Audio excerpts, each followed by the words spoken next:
We're back on MoTV, now for our third and final round.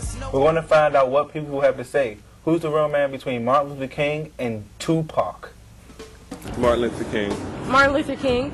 I think Martin Luther King is the real man. Because his dream wasn't just for African Americans, but it was for the world and society. Martin Luther King was a leader in a real positive way. I mean, that's what I think about when I think about a man. He brought different races together. Hip hop does the same thing, but it was more generated to like the black culture. The darker brought whites, blacks, Hispanics. He fought for equal opportunity. He's a great role model, great everything. He stands as a good example for, you know, us as a people. Somebody who's got morals and values and conviction to take people to a positive place. He didn't have to prove his masculinity by fighting everybody or by shooting people up. Both of them have my respect. To me personally, it would be Martin Luther King would be a prophet that was before my time, and Tupac would be a prophet of my time. They was both positive, but they just went different ways about getting their message out. Let's say, okay, Martin Luther King, his was peaceful. Let's bring everyone together peacefully. Whereas Pac, he had to wear a mask to get his message out there. He had to sell his soul to the devil, per se, for us to understand exactly what we're going through and how to get there. To me, it's the tie. So between Martin Luther King and Tupac, I think that Tupac has to be the real man in this situation, because, like, I mean, he spoke out for youth and people, like the same way Martin Luther King did for black people, like a whole race. He did for subculture in the impoverished communities of America, by young black males. He spoke out for them. He told their stories. He told their tales, how they felt, what was wrong in the hood, what was going on in the hood. Like every black male loves his mother. Everyone loves their mama, right? You can't say that they don't.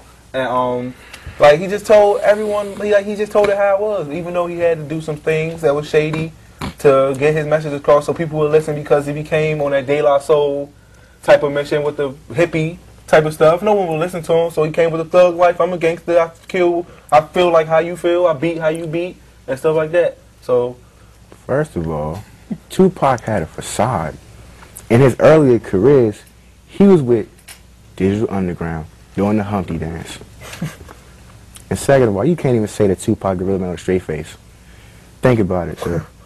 Martin Luther King spoke out for everybody that's ever been oppressed.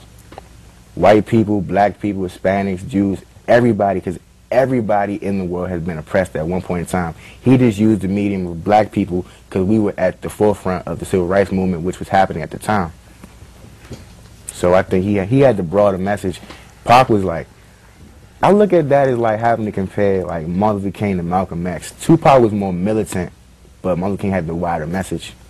I don't think Martin Luther King is the man in the situation, because you said like Pac, he had a facade, but so did Martin Luther King. Like people would look at Martin Luther King like he did no wrong, like he was a saint, but he was a human. He had his faults, he had his downfalls, but it's not ever publicized like Pac's faults was, because Pac, he had a thug life tattoo, and he put it out there like, I'm not perfect, but I can feel like how you feel. I've been through the same thing that you've been through. But like with Martin Luther King, I think like the whole peace thing, it wasn't. That's not how a man's supposed to go about his, for real. As far as masculinity, I would say Martin Luther King. He was a leader. He didn't just speak for black people. He spoke for all people, just like Obama is today. Like, you know, Jesse Jackson and Al Sharpton, when they was running for president, or like when they just do public speakings, they don't say, like they say Black America, and then they said America. Martin Luther King was talking about America, which is all races, just like Obama is today. So he's not even picking a side, he's just saying America, everybody as a whole. And once again, like the fact that his message was nonviolent, nonviolent. He got hit in the head with a rock, you know, bleeding and all, and he still kept his composure. Like, you know, if Tupac got hit in the head with a rock, he'd have killed him. Right, but how you supposed to? You're not supposed to be all quiet and composed when there's violence going on around you. I mean, you're supposed to have some reaction to, like, if I just sit up here and punch you, you're not gonna say, oh, I'm sorry. You're not gonna apologize to me like Martin Luther King did to white people. If you lynch my whole family, I'm not gonna go pray about it before I get your family back. If you get me with violence, I'm gonna get you with violence back. But violence is more violence, though. All right, so if I kill your family, you gonna try to kill my family, and when is it gonna stop? Somebody's it's not gonna stop. That's the I'm whole point. gonna take this down to biblical. An eye for an eye only leads to everybody being blind. Oh yeah. Like, are you more of a man because you pick up a gun, or are you more of a man because you don't pick up the gun? Are you more of a man because you get shot and don't shoot back?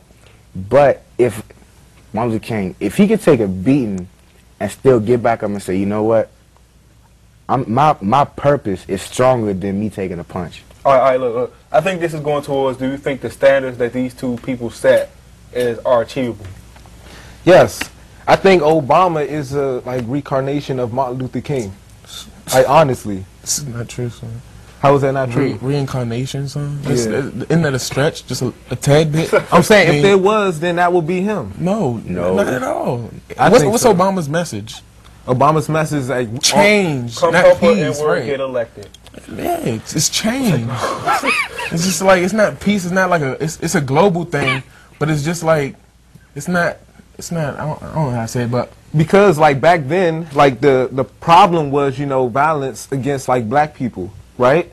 And the problem now is change. Our economy is going down. He's trying to bring it up, but he didn't just like do it. Everybody's like, oh man, he's black. I know a lot of people just voted for Obama because he's black. I voted for Obama not because he's black, but just because of the fact that I feel like he can do something because he's really like, living out his message, change. Like, he didn't just say black America. Like, Martin Luther King said, he said all of America. He even said that when he, won. He was just like, like the people, he even, well, let me wrap it up.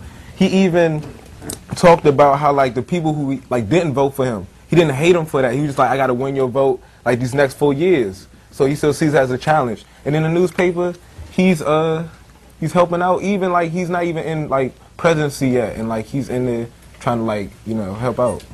So it's not about that. All right, we had to wrap it up now. We asked y'all about who's the real man in this situation. It's not about an ideal, it's about understanding how men can promote positive ideas of manhood. Young men don't have to be violent. Young men can and do lead in positive ways. Thank you to Jamal, Aaron, and Jaren, and I'm Chris. And to find out more about Men Can Stop Rape and Most Club, or start a club in your own area, visit our website, www.mencanstoprape.org, or check us out on Facebook. We'll see you on the next episode. No spinal cord attached to the mic. I'm more wireless, admire this the king in your sight. So I move how I want to move, you do what you do. I keep it casual, cause I ain't never love to follow suit. So I tossed the jacket, kept the trail in the blaze, and gave new meaning to the phrase, nigga, make weight. But as you walk the path, can't miss him, just don't blink. Still waters run deep, so you just might sink. See, he flows, but you can keep the water off him. Fresh to death like his wardrobe is kept in coffins.